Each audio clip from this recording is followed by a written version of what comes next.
Hello. Hello.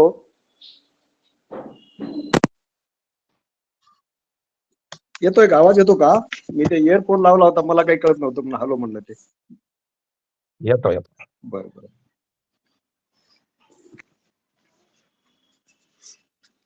Hello, आता येतो का? हो सर येतो. हा हा. आता येतो का मॅडम? हॅलो. हो येतो आवाज. बर बर. हा.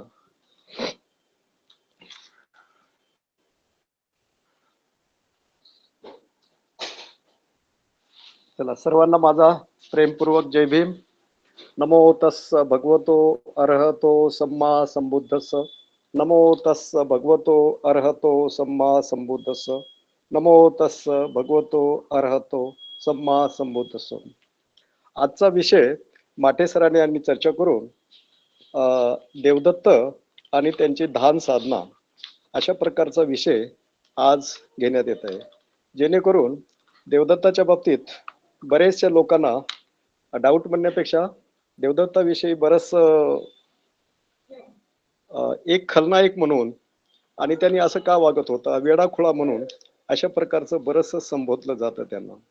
परंतु वास्तव काय आहे हे विचार करण्यासाठी 2006 साली मुंबई विद्यापीठामध्ये धम्मसाकच्य म्हणण्यापेक्षा अंत्यवार्षिकानंद पाली परिसा अशा प्रकारचं आम्ही एक परिषद घ्यायचं असो, तिथूनच सुरू झाली. मुंबई विद्यापीठामध्ये विद्यार्थ्याची कॉन्फरन्स घ्यायची. या कॉन्फरन्समध्ये माझ्या पुढे प्रश्न आले होते की कोणता विषय घ्यावा, व्यक्तिमत्व कोणाचं घ्यावं. सारीपुत्त, मोगलान हे तर सगळे चांगलेच विषय आहेत, सगळे चांगलेच आहेत, ते अग्रश्रावक म्हणून आहेत, त्यांच्या बाबतीत काय बोलावं. मग माझ्या लक्षात आलं की देवदत्त हा खलनायक आहे, बुद्धाच्या नेहमीसाठी विरोधकच आहे. तर ह्या विरोधकाच्या जीवनामध्ये काहीतरी आपल्याला सत्य शोधता येतं का, त्यांना असं का वागतो, त्याची काय कारणं असावं. तर ह्याचा विचार करत असताना माझ्या लक्षात आलं, एखादा महापुरुष होत असतो, त्या महापुरुषाचा जेव्हा आपण विचार करतो, अभ्यास करत असतो, तर त्या महापुरुषाला मोठेपण मिळण्यासाठी त्याच्या बाजूला एक खलनायक म्हणून काम करत असतो. जसं येशू ख्रिस्ताचा विचार केला तर यहुदीला विसरून चालत नाही. बाबासाहेबांचा विचार केला तर महात्मा गांधी यांचे वैचारिक मतभेद होते. तसंच शिवाजी महाराजाचे आणि औरंगजेबाचे होते. त्याप्रमाणेच देवदत्ताचे आणि बुद्धाचे होते. या ठिकाणी एक नायक असतो, दुसरा त्याच्याकडे बघण्यामुळे खलनायक असा कोणला तरी दिसत असतो. हे प्रत्येकाचा विचार करण्यावर अवलंबून आहे. परंतु देवदत्ताचा अभ्यास करत असताना देवदत्त नेमकं काय पात्र आहे याचा थोडा विचार करण्यासाठी मी बरेचसे प्रयत्न केले. हे प्रयत्न करत असताना त्रिपिटकामध्ये त्याच्या बाबतीत जास्त काही लिहिलेलंच नाही. जे काही कुठे सापडत आहे ते धम्मपदाच्या 1-2 आठकथा मिळतात आणि दुसरं विनय पिटकाच्या महावग्गामध्ये संघभेद खंडामध्ये देवदत्त तेवढा दिसतो, बाकी दुसरीकडे कुठंच मिळत नाहीये. मग माझ्या पुढे तेवढ्याच कसा देवदत्त आपला सापडेल, देवदत्तच कसा ओळखायचा, हे आपण कसं काढायचं माहिती, हे विचार करत असताना 547 जातककथा जेव्हा शोधल्या, त्या जातककथामधून 73 जातककथा हे देवदत्ताच्या बाबतीत आहेत, हे मला तिथे सापडलं देवदत्त. आणि त्या जातककथा आणि वर्तमान काळ म्हणजे बुद्धाच्या काळामधले संगीत खंडामधून देवदत्ताची माहिती घेण्याचा प्रयत्न मी केलेला आहे. त्याबरोबरच मिलिंद पय्यामध्ये सुद्धा देवदत्ताच्या बाबतीत नागसेनाने काही चर्चा केली आहे. ती चर्चा ही फक्त तर्कावर आहे, परंतु त्या चर्चेपेक्षा देवदत्त हा वेगळा दिसून येतो. तर तो देवदत्त कसा आहे या ठिकाणी मी ते मांडण्याचे प्रयत्न करतो. आता या ठिकाणी देवदत्ताचा अभ्यास करत असताना देवदत्ताचा 2 भागामध्ये अभ्यास करावा लागतो. एक अभ्यास म्हणजे बुद्धाच्या काळामध्ये आणि दुसरा अभ्यास म्हणजे जातककथामधून, म्हणजे सुमेध बोधीपासून सिद्धार्थ गौतम हे बोधिसत्व बुद्ध होईपर्यंत त्यांच्या बरोबर ह्या जातककथेत माहिती जी आलेली आहे, त्या प्रत्येक जातक म्हणजे अनेक जातकथा 73 जातककथामध्ये देवदत्त तिथं दिसून येत असतो. आणि त्या जातककथेचा अभ्यास केल्यानंतर देवदत्त हा खलनायकच दिसतो. देवदत्त वेगवेगळ्या पदावर गेलेला असतो.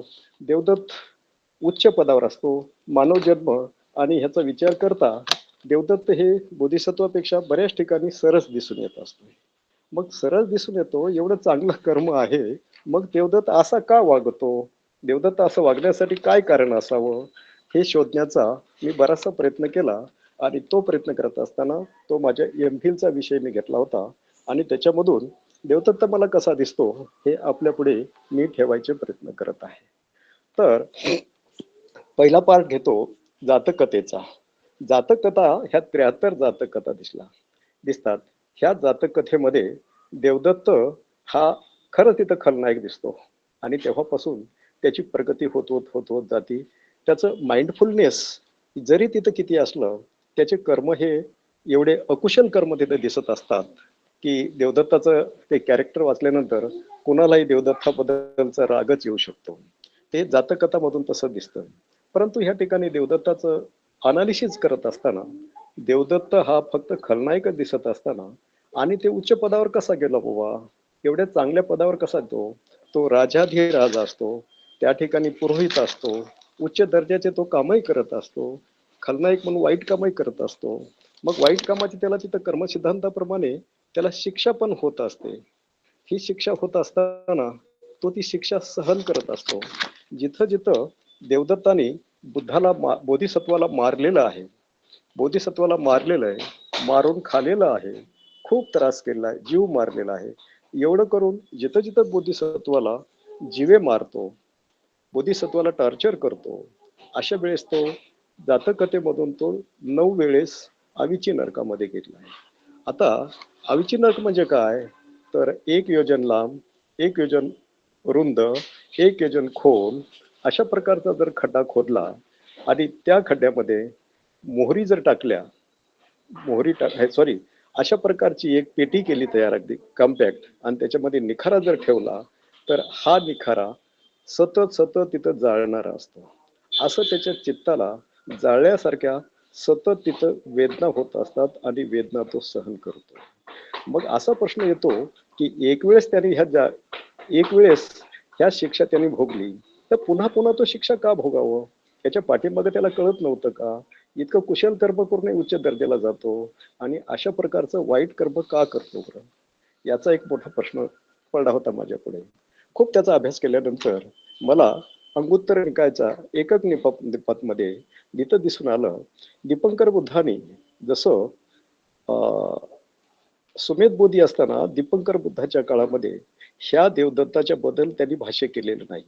परंतु देवदत्त बोधिसत्व हे बुद्ध होतील त्यावेळेस त्यांची आई कोण असेल, वडील कोण असतील, अग्रश्रावक कोण असतील, उपस्थाक म्हणजे सेवक कोण असेल, अग्रश्राविका कोण असतील, कुठं जन्म होईल वगैरे वगैरे सगळी माहिती दिली. परंतु त्या ठिकाणी हे देवदत्ताविषयी कुठेही माहिती दिलेली नाही. पर्टिक्युलरली आता हे आपल्या त्रिपिटक साहित्याचा विचार करत असताना वाईट ह्याच्यावर कुठं भाष्य केलेलं नाहीये. म्हणून देवदत्ताचं खरं व्यक्तिमत्व आपल्याला काय होतं याच्यातून दिसत असताना त्या 73 जातकाचा अभ्यास करता देवदत्त हा मानव म्हणून जन्मला, तो त्यावेळेस 30 वेळा माणूस 44 वेळा हा तो मानव योनी जन्मला असतो आणि बोधिसत्व 30 वेळा जन्मला असतात. प्राणी योनीमध्ये असतात, इतर प्राण्यामध्ये बोधिसत्व हे 22 वेळा असतात, देवदत्त हा 16च वेळेस असतो. पक्षी योनीचा विचार केला तर देवदत्त हा 7च असतो, बोधिसत्व 9 योनी असतात. अशा प्रकारे वेगवेगळ्या योनीचा विचार केला तर याच्यामधून ज्या ज्या योनी जन्म घ्यायचा असतो त्या ठिकाणी हा देवदत्त श्रेष्ठच दिसत असतो आपल्याला. हे त्याचं श्रेष्ठत्व हे त्याच्या कर्मावरूनच केलं जातं. म्हणून मानवाचा जन्म जे असतो शील समाधी पय्यवरच आधारित असतं. जेवढं तुम्ही शीलाचं पालन कराल तेवढं उच्च दर्जाचं तुम्हाला वैभव प्राप्त होतो, भावना करावं लागते, दान करावं लागतं, शील पालन करावं लागतं वगैरे वगैरे. म्हणून देवदत्ताचा जेव्हा विचार करतो त्यावेळेस मानव जन्म हा मिळणं दुर्मिळ असतो, परंतु देवदत्ताला तो जन्म 44 वेळ मिळालेला आहे 73 जातकामध्ये. आणि पक्षी योनी प्राणीमध्ये सुद्धा प्राणी योनी ही मानव योनीपेक्षा खालची आहे, त्या ठिकाणी ह्याचा 16च असतो आणि बोधिसत्वाचा 22 वेळा असतो. पक्षामध्ये देवदत्त 7 वेळा असतो, बोधिसत्व हे 9 वेळा असतात. बाकीच्या ह्याच्यामध्ये मग कमी जास्त येतं. अशा प्रकारचं याच्या कर्माचा जेव्हा आपण विचार करतो तेव्हा देवदत्ताचे कर्म बऱ्यापैकी हे कुशल कर्म दिसत असतात. ह्या कुशल कर्मामुळे तो देवदत्त मग काय करतो, ह्या मानव जातीमध्ये मानव योनीमध्ये जन्म घेत असताना राजाधिराज म्हणून असतो, त्याबरोबर पुजारी असतो, बोधिसत्वाचे वडील म्हणून असतो, पुत्र म्हणून असतो, ब्राह्मण म्हणून असतो, शिक्षक म्हणून असतो आणि विद्यार्थी म्हणून बोधिसत्वाचा असतो. अशा प्रकारच्या योनीमध्ये हा जन्म घेऊन देवदत्त हे आपलं याचा डाटा अनालिसिस केल्यानंतर बोधिसत्वापेक्षा देवदत्ताचा जन्म हा श्रेष्ठ होता असं ह्याच्यामधून दिसत असतं. मग अशा प्रकारचं हे मागच्या योनीमध्ये येतं. मग असा का वागत होता याचं उत्तर माझं हे पूर्ण झाल्यानंतर मग मी ह्याचं उत्तर शोधून काय निष्कर्ष निघतो ते मी आपल्या पुढे ठेवेल. मग आता ह्याच्यामध्ये इतकं तो वाईट कर्म करतो, चांगले त्याला मिळतात, हा माझ्या संशोधनाचा पहिला प्रश्न होता. मग इतक्या चांगल्या प्रकारचं असावं तर बाकीच्याला ह्याच्यामध्ये कोणाला त्रास दिला दिसत नाही. राजाधिराज म्हणून असेल तर छोट्या मोठ्या त्यांनी चुका भरपूर केल्या होत्या, मात्र तिथं करावं लागत होत्या त्या चुका त्यांनी केल्या आहेत. त्याबरोबरच दुसरा, जेव्हा वर्तमान काळ म्हणजे बुद्धाच्या काळामध्ये देवदत्त बुद्धाशी कसा होता याचं नातं शेवटच्या जन्मामध्ये बोधिसत्वाचा शेवटचा जन्म म्हणजे बुद्ध होणं, त्यावेळेस हे कोण होता बोधिसत्वाशी, म्हणजे सुरुवातीला त्यांचं नातं कसं होतं. देवदत्त हा, बरेच लोक म्हणतात की देवदत्त हा बुद्धाचा बोधिसत्वाचा भाऊ होता, परंतु तसं नाहीये. देवदत्त हा कोलियामध्ये जन्मलेला होता. ती त्याची आई, देवदत्ताची आई ही पमिता असते. हा, देवदत्ताची आई ही पमिता असते. वडील हे सुप्रबुद्ध असतात, म्हणजे सुप्रबुद्ध हे सिद्धार्थ गौतमाचे मामा, पमिता ही देवदत्ताची आत्या असते, म्हणजे एवढं जवळचं नातं. आणि यशोधरेचा तो सख्खा मोठा भाऊ असतो, 2 वर्षांनी मोठा. अशा प्रकार जात आहे. परंतु आजोळी तो सतत राहत असल्यामुळे त्याला शाक्यच म्हणून असं ओळखलं जातं. अशा प्रकारचा देवदत्त हे बोधिसत्वाचं आणि देवदत्ताचं नातं आहे. त्या ठिकाणी देवदत्त राहत असताना सम्यक संपत्ती प्राप्त करण्यासाठी ग्रहत्याग केला. ग्रहत्याग केल्यानंतर सम्यक संपत्ती प्राप्त झाली बोधिसत्वाला. बोधिसत्वाला प्राप्त झाल्यानंतर इथं जेव्हा शाक्यांना कळतं त्यावेळेस हे शाक्य लोक बोधिसत्वाच्या संघामध्ये सामील होण्यासाठी अनुपीय नगरामध्ये जात असतात. अनुपीय नगर हे आता नेपाळमध्ये आहे. आपण टूरमध्ये गेल्यानंतर बऱ्याच वेळेस आपल्याला ते अनुपीय नगर दिसतं आणि त्या अनुपीय नगरामध्ये हे शाक्याचे आणि देवदत्त त्यांच्यामध्ये सामील झाला संघामध्ये. त्याच्याबरोबरच आनंद होते, भद्दीय होता, भृगू होता, किंबल होता आणि उपाली होता, आनंद होता. असे 7 लोक बुद्धिसत्वाच्या संघामध्ये जाऊन भेटले. त्या संघामध्ये गेल्यानंतर देवदत्त हा कितीतरी चांगला वागायचा आणि प्रामुख्यानं देवदत्ताचं वास्तव्य हे राजगृह येत होतं. राजगृहाची जनता त्याला खूप मानायची. जेव्हा केव्हा त्या लोकांवर पूजापाठ करायचा असेल किंवा कोणाचं आजारी असेल मूल किंवा कोणी, ज्यावेळेस ते अडचणी सापडतील त्यावेळेस देवदत्त त्यांना उपलब्ध असायचा आणि त्यांच्याकडे जायचा आणि त्याच्या अडचणी सोडायचा. याचा विचार केव्हा शेवटच्या जन्माचा आपण जेव्हा विचार करतो त्यावेळेस देवदत्तानी हे समाजामध्ये वावरत असताना समाजामध्ये त्यांनी लोकप्रियता भरपूर मोठ्या प्रमाणामध्ये कमवली होती.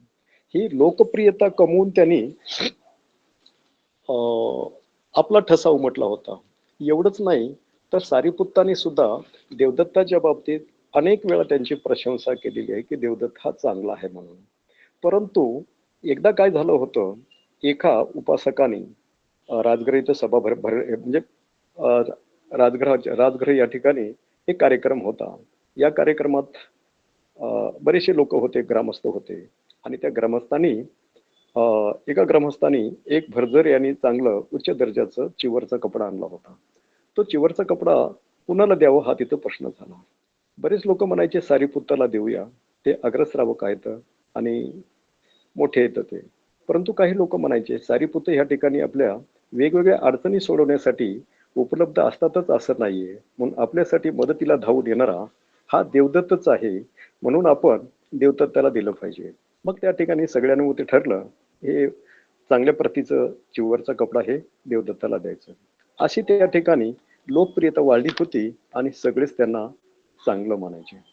परंतु हे चांगुलपण, हे त्याचा चांगलेपणा या काळामध्ये कधी कोणत्या उपासिकेला, उपासकाला, भिक्खूला, भिक्खुनीला कोणत्याही प्रकारचं एका शब्दाने सुद्धा त्यांनी कधी वाईट बोललेलं नाही किंवा कृती न केलेली नाही. अशा प्रकारचा त्या ठिकाणी संघामध्ये आदर्श भिक्खू म्हणून ते राहत होते. परंतु असं हे चांगलं राहत असताना, लोकांकडून प्रशंसा होत असताना, लोकांकडून प्रशंसा होत असताना देवदत्ताच्या अँबिशन्स म्हणजे फार मोठ्या आशा आकांक्षा वाढायला लागल्या. ह्या आशा आकांक्षा वाढल्यामुळे त्यांनी ठरवलं की आपण आता संघनायकच झालेलं बरं आहे. मग ते संघनायक होण्यासाठी आता काय करायचं? कोणाचा तरी आधार घ्यायला पाहिजे. कोणाचा तरी आधार घ्यायला पाहिजे किंवा प्रथम बोधिसत्व बुद्धाला विचारलं पाहिजे. मग बुद्धाला बुद्धाकडे जातो आणि बुद्धाला विचारतो की तथागत, मला संघनायक करा. मला सगळी जनता मानते, मला सगळे चांगलं म्हणतात. परंतु बुद्धांच्या बाबतीत किंवा कोणाच्या बाबतीत कधीही एक अपशब्द न बोलणारा देवदत्त, अशा देवदत्ताला बुद्धांनी त्याला बऱ्याच प्रकारचे वाईट शब्दात बोललं. तो शब्द असे होते, अरे तू कसा आहेस? मुखातून थुंकलेला थुंका अशा प्रकारचा तू टाकाऊ पदार्थ आहेस. तुला संघाचा खलनायक करणं शक्य नाही. सारीपुत्त आणि मोगलान याला तर मी संघनायक केलं नाही, तुला कसं काय करणार? अशा प्रकारचं बुद्धांनी सांगितल्यामुळे असं सांगितलं. कोणत्याही प्रकारची प्रतिक्रिया न करता बुद्ध मला असे बोलले म्हणून एवढंच म्हणतो आणि तिथून निघून जातो. त्याची वृत्ती अशी होती की कुणालाही कधीही टाकून बोलायचं नाही, उलट बोलायचं नाही, एक शिलाचं काटेकोरपणे पालन करायचं. हे बाकी सगळं उपासक, उपासिका, भिक्खू, भिक्खुनी यांच्या बाबतीत त्याचं वर्तन होतं. परंतु हे सगळं झाल्यानंतर आता ह्याच्या अँबिशन्सला, त्याच्या मोठ्या इच्छा आकांक्षाला इथं तडा गेला. मग त्याला कोणाचा तरी सपोर्ट पाहिजे आहे. अशा प्रकारचं देवदत्तांनी ठरवलं. तर कुणाचा घ्यायचा? नवीन म्हणजे राजकुमार असलेला अजातशत्रू, बिंबिसाराचा मुलगा. तर आणि बिंबिसार सुद्धा चांगले बुद्धाच्या जवळचे होते हे सगळ्यांनाच माहित आहे. मग काय करायचं? तर अजातशत्रूचा फायदा घेतला. अजातशत्रूचा फायदा घेतला म्हणजे याच्याबद्दलच त्यांची ध्यान साधना संघात आल्यानंतर या देवदत्ताने खूप चांगल्या प्रकारची ध्यान साधना केली. ती समर्थ ध्यान साधना करत असताना साधनेचे 2 भाग होतात. मी थोडं साधनेचा टच करून मग पुन्हा साधना घेऊ आणि अगोदर देवदत्ताचं हे पूर्ण करूया. मग साधनेचे फायदे कसे असतात, फायदे कसे असतात, साधना म्हणजे काय, याबद्दल आपण थोडा विचार करूया. कारण आपला ग्रुप हा विपशी साधकांचा ग्रुप आहे. त्याच्यामुळं ध्यानाच्या बाबतीत आपणाला आवर्जून ज्ञान असणं हे आवश्यक आहे. त्याच्यामधून आपलं अल्टिमेट विपश्यनेचं ध्येय ठरत असतं. त्याच्यावर आपण चर्चा करूया. अनेकाच्या बऱ्याचशे प्रश्न असतील ते घेऊया. मग अशा प्रकारचं ह्यांनी ध्यान साधना केली आणि ते ध्यान साधना केली असल्यामुळे त्याला 5 प्रकारच्या अभिज्ञा प्राप्त झाल्या होत्या.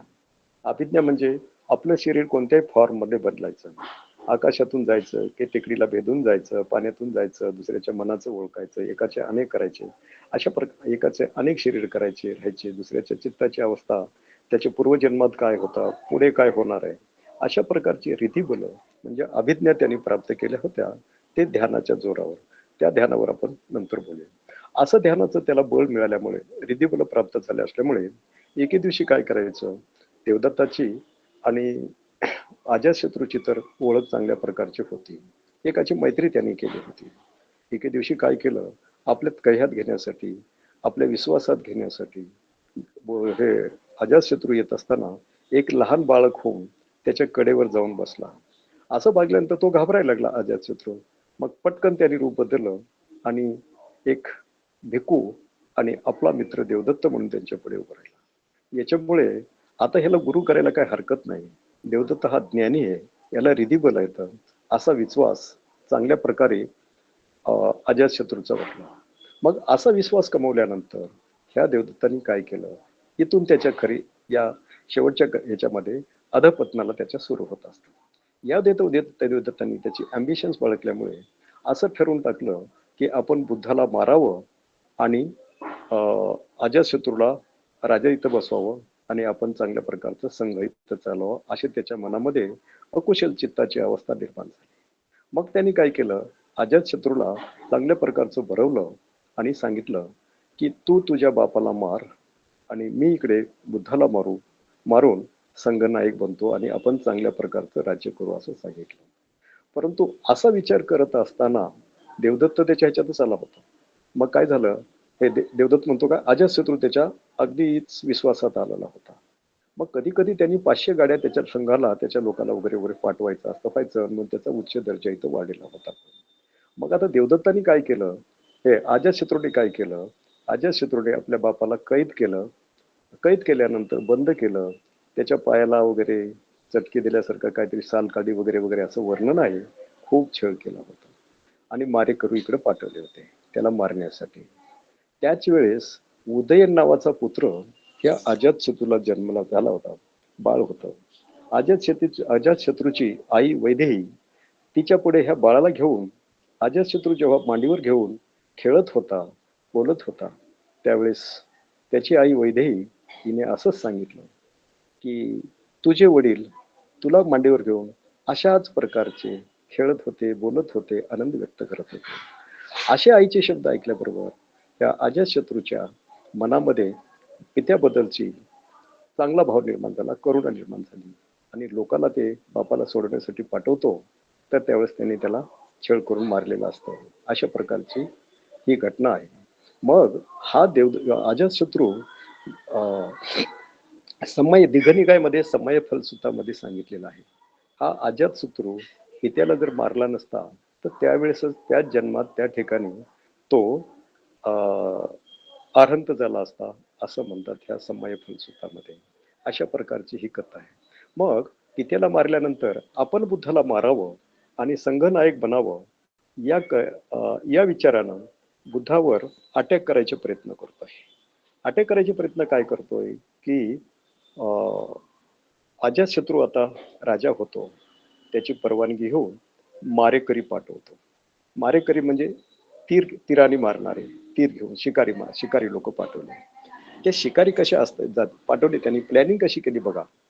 एका रस्त्याने एकाला पुढे पाठवायचं. ते पुढे गेल्यानंतर तो परत आल्यानंतर बुद्धाला मारून तो परत येईल. हे गिज्जेकूट पर्वतावर झालेलं आहे. या गिज्जेकूटावर ध्यान साधना करत असताना हा मारेकरी तिथे गेला. बुद्धाने त्याला पाहिलं. बुद्धाची प्रतिभा होती.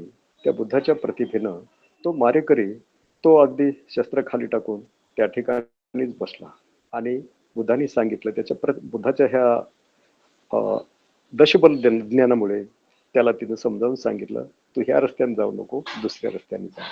नंतर 2 लोक येतात, तेच बुद्धाला मारायचे प्रयत्न करतात. त्यांना सुद्धा ते आपल्या प्रतिभेनं जिंकलेलं असतं आणि दुसऱ्या मार्गाने त्याला पाठवलेलं असतं. असं करत करत 16 लोक जाईपर्यंत गेले. परंतु इकडे देवदत्त त्याची वाट पाहतो, एकही परत काय येत नाही. अशा प्रकार झाल्यानंतर सगळे त्याच्यामध्ये देवदत्त इथं फेल झालेलं असतं. एकानंतर डबल संख्या पाठवण्याचा उद्देश असा की एक माणूस परत आला की तिथं त्याला मारून टाकायचं याने आणि परत यायचं, म्हणजे सगळाच पुरावा नष्ट होतो. परंतु असं काही घडेल नाहीये. ह्या म्हणजे मारेकरी पाठवले होते शिकारी, त्याच्यामध्ये देवदत्त फेल झाला. मग दुसरा प्रयत्न करतो देवदत्त बुद्ध हे गिचकूट पर्वतावर ध्यान साधना करत असताना त्या ठिकाणी ध्यान साधना करून दगडाच्या बाजूला एक लपतो आणि जेव्हा बुद्ध जात असतात त्यावेळेस मोठी दगडाची शिळा लोटतोय. परंतु 2 शिळा एकत्र येऊन त्या शिळेला अडवतात आणि त्या पुढे जात नाहीत असं म्हणतात. अनेक ठिकाणी वाचायला मिळतं की त्या ठिकाणी त्या शिळेला अडवण्यासाठी इंद्राने त्या दोन्ही शिळा आडव्या लावल्या होत्या. एक त्याची कपची म्हणा किंवा एक तुकडा उडून बुद्धाच्या पायाला लागतो, त्याचं रक्त निघतं आणि त्याचं ऑपरेशन वगैरे त्याचा इलाज हे बुद्धाच्या संघाचे वैद्य जीवक यांनी त्याच्यावर ऑपरेशन करून इलाज केलेला असतो. अशा प्रकारचं देवदत्ताचं हे कृत्य 2 झाले.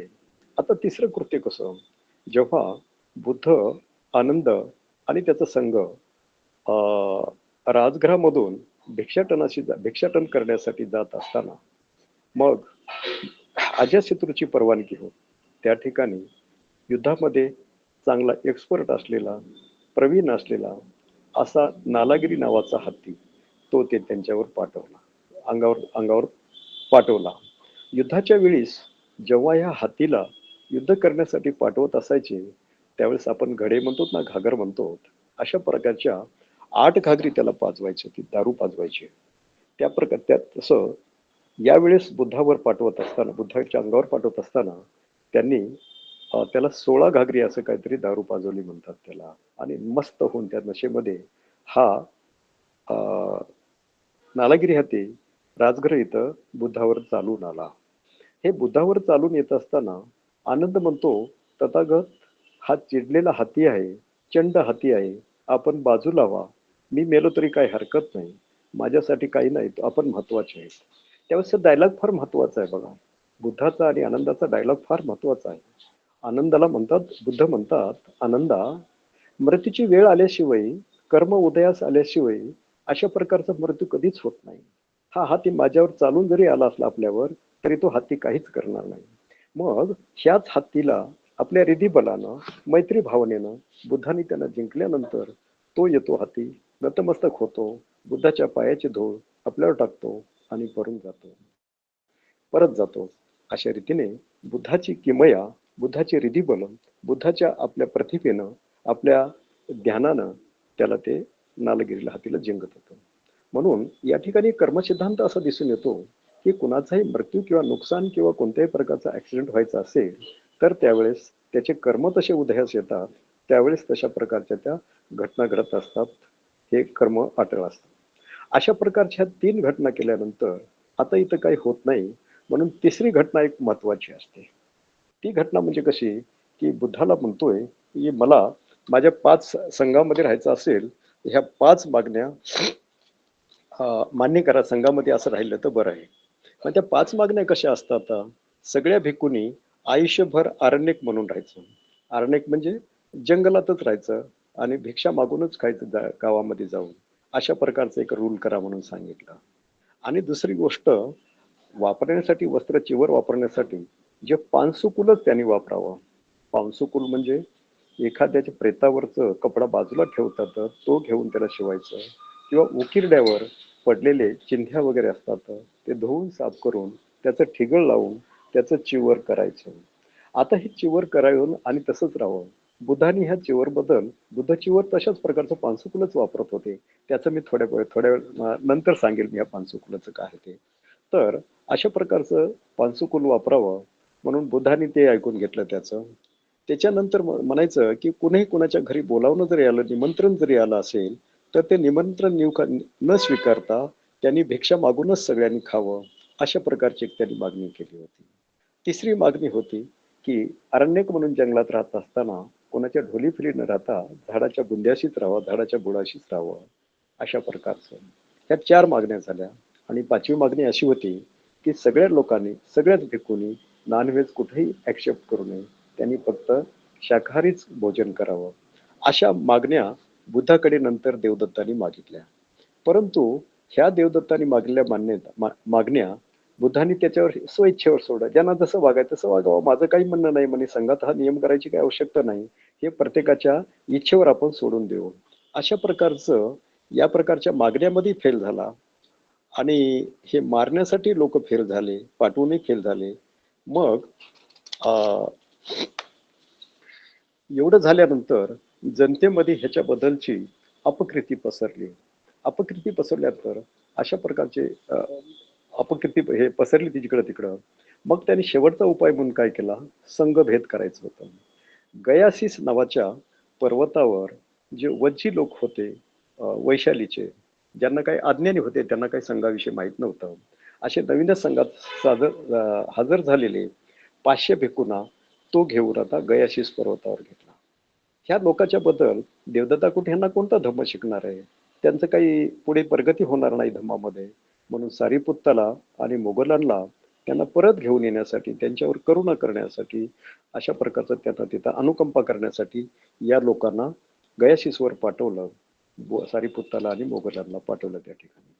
तिथे गेल्यानंतर सारिपुत्त मोगलान तिथे जेव्हा पोहोचले तेव्हा ह्या 500 भिक्खूंना हे तिथं प्रवचन करत होते आणि धम्म शिकवत होते. तिथे गेल्यानंतर मग आता सारिपुत्ताला पाहून बुद्धाची कॉपी करायला लागले तिथं. मग सारीपुत्ताला म्हटलं की माझं हे आता प्रवचन चालू आहे, हे विषय चालू आहे, ते आता तू इथं बस आणि मी खाली पडतो जरा. बुद्धाची पाठ दुखायची. बुद्धाच्या पाठीचा त्याला हे विकार होता. त्या पाठीमुळे बुद्ध खाली जरा पडायचे. आणि सारीपुत्तानी तशा प्रकारचं त्याचा विषय कंटिन्यू करायचा जेव्हा ते प्रवचन करत असताना. अशाच प्रकारच्या स्टाईलमध्ये सारीपुत्ताला सांगितलं, मी जरा खाली लवणतो, तू हे माझं आता चालू कर पुढचं.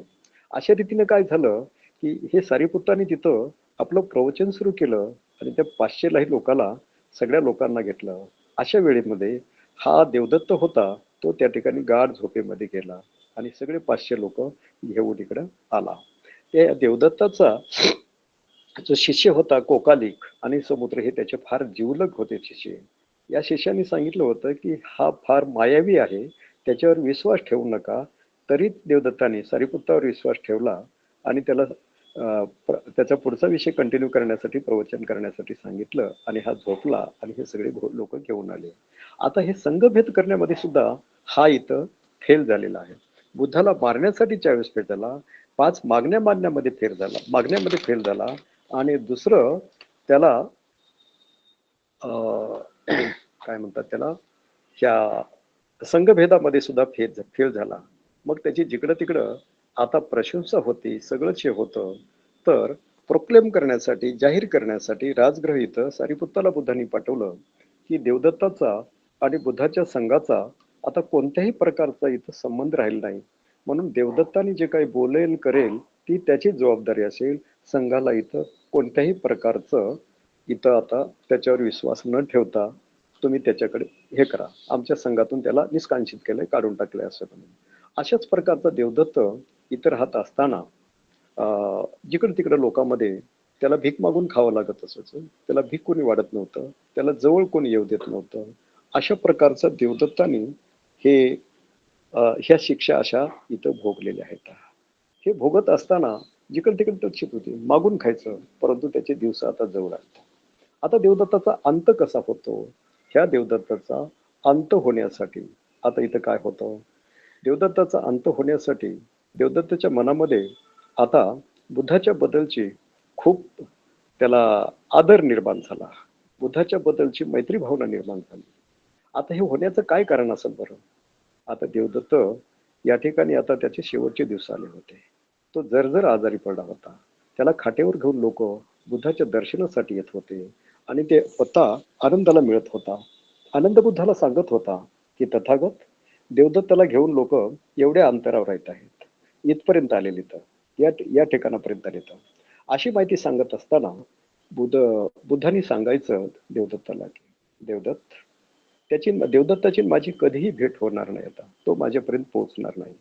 आता ह्याचा विचार केल्यानंतर 4 असंख्य 1,00,000 कल्पामध्ये जातकतेचा विचार केला, शेवटच्या जन्माचा आपण विचार करतो, त्यावेळेस हा देवदत्त खलनायकाची भूमिका बजावतो. बुद्धालाच हे करत असतो, नेहमीसाठी छळ करत असतो, बुद्धालाच असतो. मग एवढं करूनही बुद्धानं कधी एका शब्दानं सुद्धा त्याला फटकारलं नव्हतं किंवा असं का करतोस म्हटलेलं नव्हतं. याचे कारण आपण आता विश्लेषण करूया त्यात थोडं. परंतु देवदत्त हे दर्शनासाठी बुद्धाच्या येत असताना बुद्धाची तर काही भेट होऊ शकेल नाही. त्याच्या मनामध्ये करुणा ही जागा होणं, करुणा म्हणजे मनामध्ये आदर निर्माण होणं. याच्या पुढे अगोदर जेव्हा सुमेध बोधीपासून सिद्धार्थ गौतम बुद्ध होईपर्यंत आणि बुद्ध झाल्यानंतरही बुद्धाच्या बरोबर नेहमीच प्रकारे तो बुद्धाचा विरोधकच म्हणून राहिला आहे.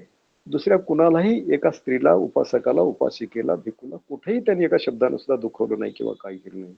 हे जे आगळं वेगळं व्यक्तिमत्व बुद्धाच्या आणि बोधिसत्वाच्याच विरोधात का असावं, हा एक आपल्या समोर विचार करण्याचा मोठा प्रश्न आहे. असं तिथून जेतवनाच्या गेट पाशी आल्यानंतर आता कोणी आपण जात असाल, बघत असाल, त्या ठिकाणी खदानी सारखा एक मोठी पुष्करणी म्हणजे तळ होतं म्हणे. हे का नंतरचं ते माहित नाही. तर त्या ठिकाणी याच्या अंगामध्ये दाह होत होता. हे दाह होत असताना इतकी आग पडलेली आहे की आता आपण पाणी प्यावं, तिथं आंघोळ करावं म्हणून गेला तर जमीन तिथं फाटली आणि त्या जमिनीनं त्याला हे घेतलं, गिळंकृत केलं. अशा रीतीने तो आवीची हेल्पमध्ये गेला. असं ते देवदत्ताचा इथं अंत होतो.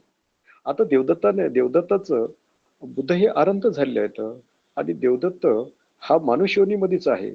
हे मानुष्योनीत असल्यामुळे आता ह्याचं काय व्हायचं, तर देवदत्त हा आवीची नरकामध्ये एक कल्पभर तिथं राहणार आहे. तिथं कल्पभर ही शिक्षा भोगलेली असतात. तर आवीची नरकात ही कुणालाच नसते शिक्षा. तर 5 प्रकारच्या किंवा 6 प्रकारच्या अशा त्यांनी कर्म केल्यानंतर त्याचा जन्म किंवा त्याला ती शिक्षा म्हणून आवीची नरकात जातो. निर्यामधला सगळ्यात खालचा, सगळ्यात 9व्या नंबरचा हा एक नरक आहे, ज्या ठिकाणी हेल म्हणतो. त्या ठिकाणी ही जी चेतना आहे, त्या ठिकाणी सतत सतत सतत जळत राहते. जळत राहते म्हणजे आगीमध्ये ते जळत राहते. अशा प्रकारची तिथं त्याला शिक्षा होत असते. ही शिक्षा ही 10व्या प्रकारची यावेळेस. जातकथेचा जेव्हा विचार करतो, त्या जातकथेमध्ये देवदत्त हा जातकथेमधून 9 वेळेस आवीची नरकामध्ये गेला होता आणि ही वेळ त्याची 10वी आहे. एक कल्पभर त्याचं पूर्ण झाल्यानंतर हा देवदत्त तिथली शिक्षा पूर्ण करून जेव्हा मानव लोकात जन्म घेईल, त्यावेळेस स्वतःच्या प्रयत्नानं प्रत्येक बुद्ध होणार आहे. त्याचं नाव अरिठ्ठा असेल. अशा प्रकारचा हा देवदत्त बुद्धाचा आतेभाऊ, मामेभाऊ आणि पत्नीचा भाऊ अशा रीतीनं नातं आणि दुसरं संघामधला त्यांचा शिष्य अशा प्रकारच्या नात्यानं तो होता शेवटच्या जन्मामध्ये. आणि जातकथेमध्ये वेगळ्या प्रकारचं त्यांनी पद भूषवले, बुद्धाचा विरोध करतो. मग आपल्या पुढे एक मोठा प्रश्न होतो, हे कुणालाही त्रास न देता देवदत्त हा का बरं हे बोधिसत्वाच्या आणि बुद्धाच्याच विरोधात असावं, त्याची काय मिशन असावी, त्याचा काय उद्देश असावं, हे विचार करणाऱ्याला एक महत्वाचं आव्हानच आहे. माझ्या कन्क्लुजन प्रमाणे ह्याला आता देवदत्त, आता हे नंतर आपण अनालाइज करूया. आता बुद्धाची ध्यान साधना, देवदत्ताची ध्यान साधना. देवदत्त जेव्हा अजातशत्रूच्या कडेवर जाऊन बाळ होऊन एका बसला, लहान मूल होऊन कडेवर जाऊन बसला, त्यावेळेस त्याला रिधिबल आलेलं होतं. त्याच्या प्रकारचं रिधिबल म्हणजे आपलं कोणतंही शरीर बदलायचं, कोणत्याही फॉर्म मध्ये जायचं, अशा प्रकारचे त्याने ती विद्या शिकली होती. जेव्हा अनुपीय नगरामध्ये ह्या 7 लोकांबरोबर हे गेला होता देवदत्त, अनुपीय नगरामध्ये 7 लोकांबरोबर जेव्हा गेला, त्यावेळेस त्यांनी म्हणजे आनंदाने नाही, उपाली, भृगू, किंबल आणि नंद अशा लोकांनी वेगवेगळ्या आर्यपुग्गलामध्ये त्यांनी अनागामी, असा स्वतःपती, सकदागामी, अनागामी अशा प्रकारचे आणि अरहंत सुद्धा अशा प्रकारचे त्यांनी विद्यार्थी हे ध्यान साधना प्राप्त केली होती. परंतु देवदत्तांनी फक्त या प्रकारचे रिधिबल केले होते. त्यांनी विपश्यना कधी शिकलेली नव्हती. आता देवदत्ताच्या ध्यानाविषयी, ते ध्यान कसे असतात, काय असतात, आता आपल्या इथं पालीचे बरेचसे लोक हे आपल्या याच्यात प्रॅक्टिस मेडिटेशन मध्ये हजर होतात. त्यांनी वर्गात शिकलेलं आहे आणि शिकतही असतात. इथे ध्यान साधनेचा विचार केल्यानंतर 2 प्रकारच्या, त्या बुद्धाच्या धर्मामध्ये 2 प्रकारच्या ध्यान साधना सांगलेल्या आहेत. एकाला समथ म्हणतात आणि दुसरीला विपश्यना म्हणतात. समथ ध्यान साधना ह्या 8 प्रकारच्या सांगल्यात किंवा 9ही म्हटलं काय काय ठिकाणी. तर हे कशा असतात, बाह्य ह्याचा विचार करणाऱ्या. आणि विपश्यना शांत हे जे आहे ती ध्यान साधना आंतरिक आहे, म्हणजे आतल्या आहेत. शरीराचं छेदनभेदन करून वेदनेच्या माध्यमातून आपल्या शरीराचं पूर्ण प्रकारचं स्कॅनिंग करायचं असं. तर समथ म्हणजे आता त्याला काय म्हणतो आपण, बाह्य वस्तूकडे, किंवा आपण आनापानसती करतो ती आनापानसती म्हणजे तिथं कम्मठान घेऊन त्याच्यावर मनाची एकाग्रता करणं. आता कम्मठान म्हणजे कसं, आनापान करत असताना आपलं कम्मठान कोणतं आहे, त्याचं कर्मस्थान कोणतं आहे, तर कर्मस्थान हे आपला श्वास असतो. मग तिथं असे कर्मस्थान 40 कर्मस्थान दिलेले आहेत. वेगळ्या प्रकारचे कशिना आहेत, अनुसती आहेत, ब्रह्मविहार आहे आणि भुजंग आहे. अशा बऱ्याच प्रकारचे 40 असे कर्मठान आहेत. कम्मठान त्याचे म्हणतो आपण तसं. अशा प्रकारचं कम्मठान म्हणजे काय, त्याच्यावर आपलं पूर्ण कॉन्सन्ट्रेशन करणं, एकाग्रता करणं. आता हे ध्यानाचं काय महत्व आहे ते जरा बारकाईने लक्षात घ्या, मी ते थोडक्यात समजून सांगतो. आता हे रूपध्यान आपण म्हणतो, त्यालाच आपण समथ म्हणतो. रूपध्यान म्हणजे काय, तर आपण काय केलेलं आहे, वितर्क, विचार, प्रीती, सुख आणि प्रत्येक ध्यानामध्ये ही एकाग्रता असतेच. एकाग्रता म्हणजे कॉन्सन्ट्रेशन. मनाचं जेव्हा कॉन्सन्ट्रेशन असतं तेव्हा त्याला अशा प्रकारचे रिधिबल असतात. बरं, हे तुम्हाला समजण्यासाठी आता मी 2 उदाहरणं घेऊन आपल्या पुढे ठेवतो. म्हणजे वितर्क काय आहे, नंतर ही कॉन्सन्ट्रेशन काय आहे, त्याचे परिणाम कसे होतात, नेमके फळ कसे मिळतात, याचं थोडं बारकाईनं समजून घ्या जरा. जसं एक उदाहरण मी देतो. आपल्याकडे एक आंतरगोल भिंग आपल्या पुढे ठेवलं किंवा आपल्याला दिलं आणि सूर्याकडे आपण ते अंतर्भाग, त्याचा गोल असला भाग सूर्याकडे आपण ठरवलं धरला, तर सूर्याची किरण त्या आरशावर किंवा त्या भिंगावर पडतील.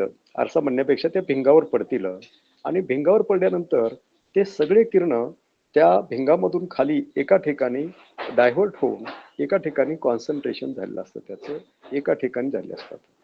अशा रीतीने हे सूर्याची किरण एका ठिकाणी पडणं म्हणजे काय आहे, ते त्या ठिकाणी तिथं एका ठिकाणी एकवटणं, एका ठिकाणी होणं.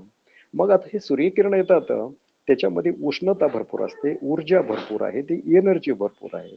त्याचा परिणाम काय होतो, एखाद्या कागदावर हे जर धरले किरण, ते हे धरलं, भिंग धरलं, तर ते कागद जळून जातं. आता इथं अशी कल्पना करा, मी माझी मनाची एकाग्रता जेव्हा करतो एखाद्या ठिकाणी, ती एक माझी मनाची समाधी त्याला म्हणतो आपण, एकाग्रता म्हणतो. ही एकाग्रता म्हणजेच वेदना आहे, माझ्या मनाची कॉन्सन्ट्रेशन आहे. त्या एका पॉइंटवर, एका ह्याच्यावर अवलंबनावर मी जेव्हा एकाग्र करतो माझं मन, कॉन्सन्ट्रेशन करतो, त्यावेळेस या सूर्याच्या किरण एका ठिकाणी झाल्यामुळे जसं जळून जातं, तशाच प्रकारचे माझ्या मनामधले विकाराचे दोन प्रकार केले त्या ठिकाणी, ज्याला आपण निवर्ण म्हणतो आणि दुसरे आहेत त्याला आपण संयोजन म्हणतो. आता हे निवर्ण काय भानगड आहेत, हे निवर्ण म्हणजे शॅलो रुटेड म्हणतात. मनाचे विकार जे असतात, म्हणजे जास्त खोलवर रुजलेले नसतात, ते वरवरचे असतात. आता बघा, आपण एक उदाहरण घेऊया. जमिनीवर पाऊस पडला की प्रत्येक ठिकाणी सगळं जमीन ही हिरवीगार होते, त्या ठिकाणी त्याचं बी पडेल असतं, काही ठिकाणी असतात सुकलेले असतात, त्या ठिकाणी सगळे गवत वगैरे जे असतं जिकडे तिकडे उगवलेलं जातं. आणि नंतर उन्हाळा आला की त्याला पाणी मिळालं नाही, त्याची मुळं खोल गेली नाहीत, तर ते सगळेच जळून जातात, कोमेजून जातात, सुकून जातात. मात्र मोठ्या प्रकारचे जे वृक्ष असतात त्याचे मुळं फार खोलवर असतात, ते टिकून असतात. अशाच प्रकारचं आपण जे आपल्या मनावर जे संस्कार झालेले असतात, अविद्येचे, अज्ञानाचे किंवा आपल्या कर्माचे म्हणतो, तर ते कसे असतात, ते ध्यान साधनेला आड आणणारे असतात. तुमची ध्यान साधना पुष्ट होऊ देत नाही, तुमचं मन एकाग्रता होऊ देत नाही, आणि ते मन एकाग्र होत नसल्यामुळे, तुमची ध्यान साधना बरोबर होत नसल्यामुळे तुम्हाला त्याची फलप्राप्ती होत नाहीये. मग फलप्राप्ती होण्यासाठी तुमच्या मनाची एकाग्रता असणं आवश्यक आहे. मनाचं जे मन शिलामध्ये प्रविष्ट नसेल तर मन भटकत असतं, त्या ठिकाणी त्याचं अधिष्ठान नसतं. त्याच्यामुळे हे जे संस्कार असतात, निवर्ण म्हणतात, अडथळे म्हणतात, ध्यान करण्यासाठी ते अडथळे असतात, मनाला विचलित करून येतात. आता हे पाच पाच कोणते आहेत निवर्ण? काम, छंद, व्यापाद, खिन्नमिद्ध, उदच कुकुच, विचिकिच्छा, अशा प्रकारचे पाली शब्द आहेत.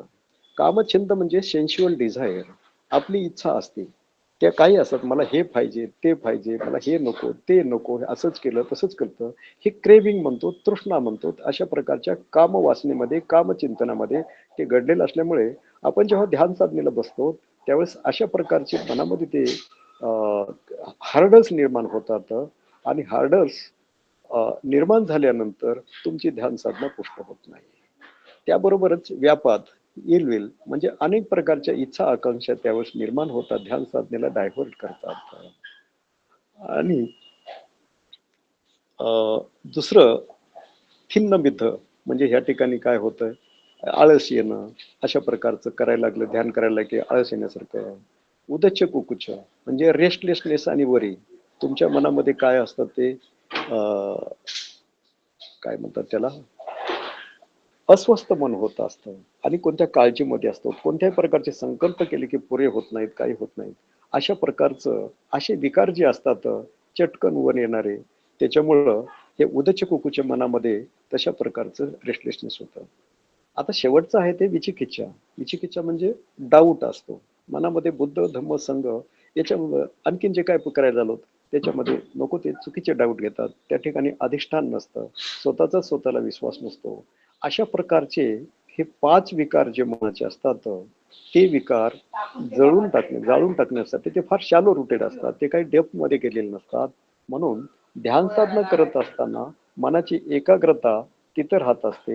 एकाग्रता ह्या याच्यामुळे भंग पावते, हार्डल्स असतात. त्याच्यावर तुमचं अधिष्ठान आणि स्वतःवर विश्वास ठेवून जेव्हा तुम्ही करता त्यावेळेस अशा प्रकारचे जे हिंडरन्सेस आहेत, हे हिंडरन्सेस सगळे ते नष्ट होऊन जात असतात. आणि पुढचे जे 10 संयोजन असतात ते असतात तुमच्या शरीरामध्ये, तुमच्या मनामध्ये, तुमच्या भवांगामध्ये. भवांग म्हणजे काय होतं? अनेक जन्मामध्ये या ठिकाणी केलेल्या कर्माचे विपाक आणि कर्म साठवलेलं असतं. आणि त्या कर्म साठवलेल्याचं कसं असतं बघा, त्याची एक कॅरेक्टरिस्टिक्स असते. ती कॅरेक्टरिस्टिक्स कशी असते? त्याचा उदय होणं, व्यय होणं, उदय होणं, व्यय होणं. आपण जेव्हा ध्यान साधना करत असतो त्यावेळेस पूर्वी केलेल्या कर्माचा आपल्याला आठवणी रूपानं किंवा जसजसं तुमचं ध्यानामध्ये जाल तशा प्रकारचे पूर्वीचे जे संचित केलेले असतात अशा प्रकारचे सगळे कर्म आणि त्याचे विपाक वर येतात आणि तुम्हाला तिथून डायव्हर्ट करायला लागत असतात. हे पुष्ट करण्यासाठी तुम्हाला शिलामध्ये प्रविष्ट व्हायचं, मनाचा दृढ निश्चय करायचा असतो. आणि त्या ठिकाणी ही ध्यान साधना करत असताना आपण अंतर म्हणजे इनर साइड म्हणजे आपल्या शरीरामध्ये अंतर्मुख होऊन जेव्हा बघतो, त्याचा अनालिसिस जेव्हा करतो, रिडिंग करून घेतो आणि त्या ठिकाणी मग आपले एक एक त्याचा निर्धार होतो. अशा प्रकारचं हे आहे. तर हे जे पहिले जे ध्यान होते, वितर्क, विचार, प्रीती, सुख, एकाग्रता, याचा अर्थ सगळा समजून घेण्यासाठी एखादं फुलपाखरू जेव्हा बागेमध्ये जातं आणि ते विचार करतं की मी बागेमध्ये जाऊन कुण्यातरी फुलावर बसून त्या ठिकाणचा मध शोषण करावं, अशा प्रकारचं ते संकल्प करून बागेमध्ये ते फुल जातं, हे फुलपाखरू जातं. तशाच प्रकारची उपमा आता ह्या ध्यान साधकाला जर दिली तर कसं होतंय बघा त्याची उपमा देऊन. फुलं काय फुलपाखरू काय करतं? बागेमध्ये येतं आणि घिरट्या घालतं. म्हणजे त्यांनी म्हणे त्याच्या मनामध्ये तो वितर्क असतो की ते फिरत असतं, मी आता ह्या बागेत कुठंतरी मी बसतो. असं त्याच्या मनात फार विचार, दुसरे विचार त्याच्यामध्ये नसतात. पहिला विचार म्हणजे वितर्क त्याच्या मनामध्ये निर्माण होतो की मी कुण्यातरी फुलावर बसावं म्हणतो, घिरट्या घालतो. हे त्याचं पहिलं ध्यान झालं. दुसरं ध्यान जे आहे त्याच्यामध्ये विचार येतो की एका फुलाला निवडतो आणि त्या फुलावर बसतो. आता त्या फुलावर बसल्यानंतर त्याचा विचार फरक झाला की ह्या फुलावर बसायचं. हे दुसरं ध्यान झालं. नंतर तिसरं ध्यान, त्या फुलावर बसल्यानंतर त्या फुलाचा सुगंध, कलर, मुलायमता याच्यामुळे काय होतं? प्रीती निर्माण होते त्याच्याबद्दल. त्याच्या मनामध्ये प्रीती निर्माण होती. म्हणजे तिसरं ध्यान आलं. आणि तिसरं ध्यान झाल्यानंतर, प्रीती निर्माण झाल्यानंतर जेव्हा तो त्याच्यामधला सुगंध घेत असतो, त्याच्यामधला जे काही मध घेत शोषण करत असतो, त्यावेळेस त्याला कितीतरी हायसं वाटतं.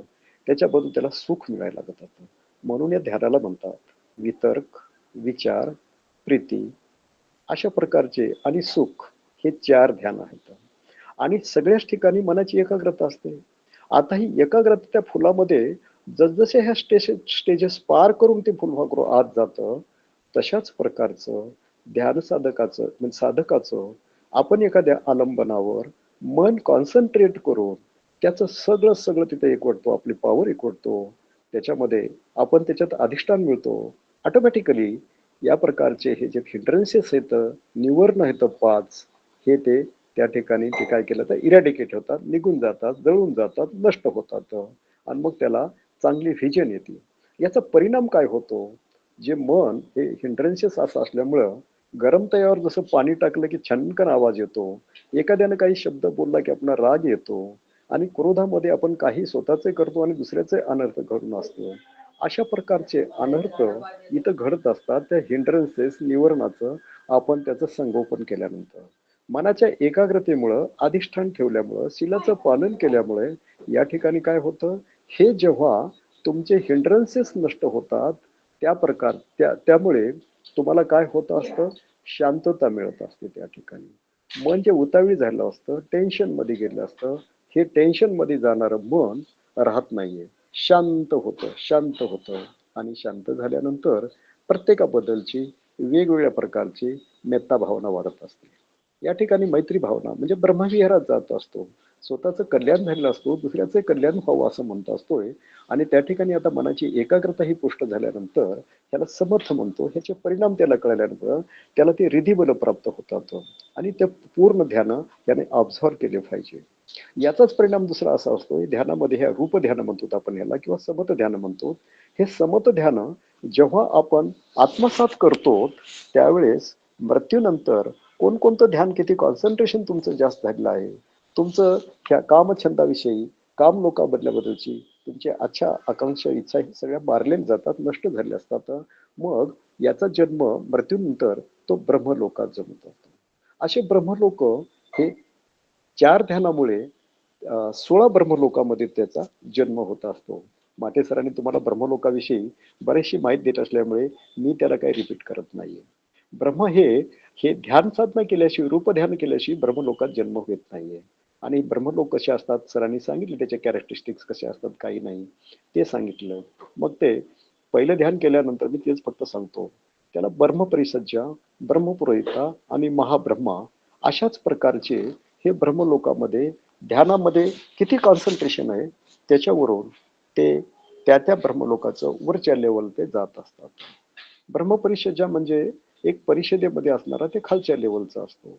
त्याचं आयुष्य दिलेलं असतं, त्याला काय करायचं असतं हे ब्रह्मलोकामध्ये सगळं. तिथं काय झालं, त्याच्या कामवासना नसल्यामुळे त्याला कोणत्याही प्रकारचं या ठिकाणी त्यांना कोणत्याही प्रकारचं अन्न पाणी खायची जरूरत नसते. रूपलोक ह्याला याच्यासाठीच म्हणतात की जेव्हा त्याला त्या जन्मचं धारण करावं असं वाटतो त्यावेळेस फक्त तो जन्म धारण करू शकतो, मात्र खाण्यापिण्याची त्याला कशाही प्रकारची आवश्यकता नसते. म्हणून ह्या 16 ब्रह्मलोकामध्ये हे रूप ध्यान केल्यानंतर अशा प्रकारचे त्या ध्यानाचे परिणाम असतात. आणि ते रूप ध्यान करणं म्हणजे फक्त इथं निवर्ण नष्ट करणं आहे. नंतर तिसऱ्या ध्यानानंतर जेव्हा तुम्ही खोलात जाता ध्यान करता त्यावेळेस ही प्रॅक्टिस कशी होती, आनापान सती आणि कमठान देऊन तुम्हाला ते केल्यानंतर हे ध्यान आणि वेल कॉन्सन्ट्रेशन झाल्यावर हे रिधिबल मिळत असतात. चौथ्या ध्यानानंतर जेव्हा तुम्ही विपश्यनेकडे झुकता त्यावेळेस तुम्हाला तुमच्या शरीराचं छेदन भेदन करून ह्या संवेदनेच्या माध्यमातून जेव्हा तुम्ही त्याचं परीक्षण करता त्यावेळेस तुम्हाला सत्य जाणायला लागत असतं. म्हणून माणसाचं जीवन हे 31 प्लेन्स ऑफ एक्झिस्टन्सचा विचार करत असताना आपल्याला काय करायचं असतं, शील, समाधी, प्रज्ञा ह्या 3च बेसवर सगळं विश्व इथं फिरत असतं. शीलाचे पालन केलं की माझ्या मनाची एकाग्रता होती, माझं माइंड ट्रेंड होतं, चॅनलाइज होतं, नको ते विचार येत नाहीत आणि ते विचार येत नसल्यामुळे त्याची ध्यान साधना पुष्ट होती. आता ध्यान साधना म्हणजे नेमकं काय आहे, सत्य जाणणं, खरं काय ते जाणून घेणं. खरं काय ते कसं जाणून घ्यायचं, तर याचा एक फॉर्म्युला हे आता पुढचं अभ्यास करत असताना माझ्या लक्षात, माझ्या विद्यार्थ्यांना मी बऱ्याच वेळेस सांगितलेलं आहे की या ठिकाणी आता आपण असं समजूया, एक उदाहरण आम्ही नेहमी घेत असतो.